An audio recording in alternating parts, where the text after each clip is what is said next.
Well, we welcome you back to the Lair. Here we talk all things Wildcat football. It has been a good year to do so. It's been a great year to do so.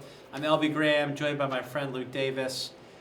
Luke, it's hard to believe, right? We are sitting here after the final regular season of the game of the season, however it goes, right? We just played Borgia, and this was an interesting game. Weird.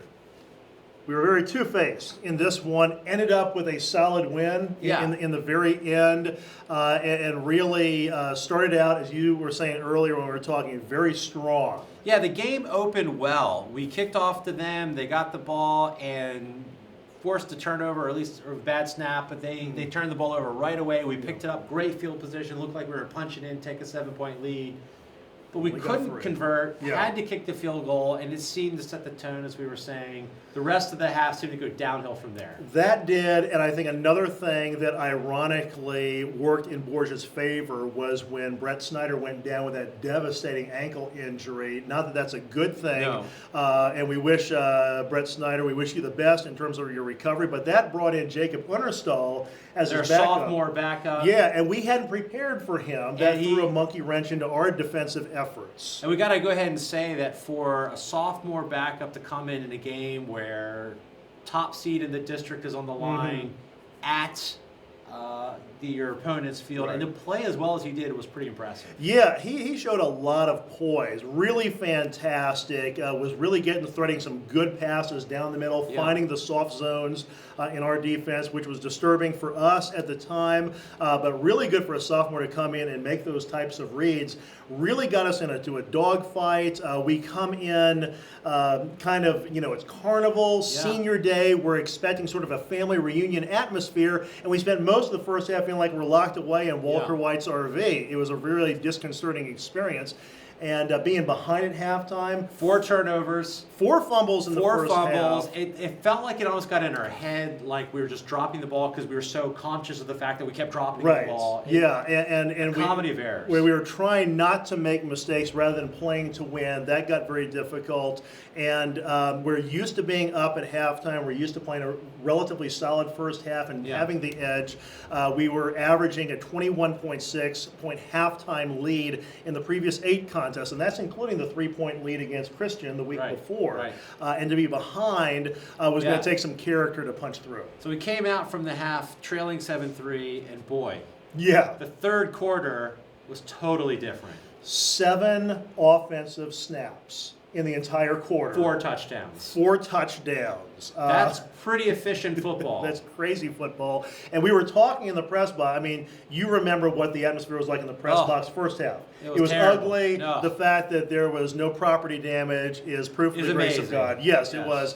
A very durable press box. It is. It's taken its shots this year. We won't get into that. But the 4 touchdowns and 7 snaps, we were just looked at each other and said, this is amazing. It's like Super Bowl 22 when the Redskins had that great second quarter against the Broncos. Of course, the Broncos were handicapped by having John Elway as quarterback. But nonetheless, it was a great, fantastic second half performance that showed a lot of character from our team. And again, at Christian High, we just started so slow, but then that blitzkrieg of 6 touchdowns in just over 12 minutes.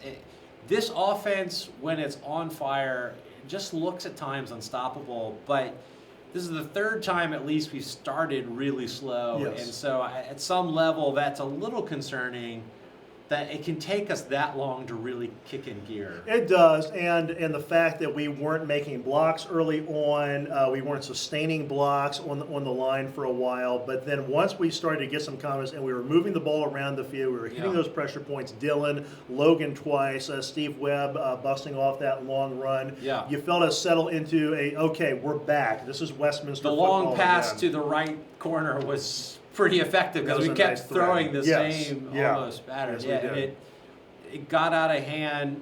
It quickly became a game that was safely in hand, I should say. And we did win the game, ultimately by 17 points. It was a fine win, and almost certainly we will see Borgia again. Yeah, they will be probably the way the brackets are shaping up, the presumptive district finalist, and if all goes well for us, then we will be right in there with them. But there's a lot of football to play. Sure, there's a lot of football to play, but you would think that their road to the final and our road to the final are likely, right? Yes. Probable Yes. rematch. So Reds we'll are see. leading We back to think back. we'll see them again, and let's hope that this time we don't spot them a 7-3 lead on 4 turnovers, and we actually come out and play a How full. about we not spot anybody any let's lead for the not rest of the spot year, and anybody we a might win a lead championship. and not turn over the ball 4 times in the first Okay. half. That's not usually a formula for success.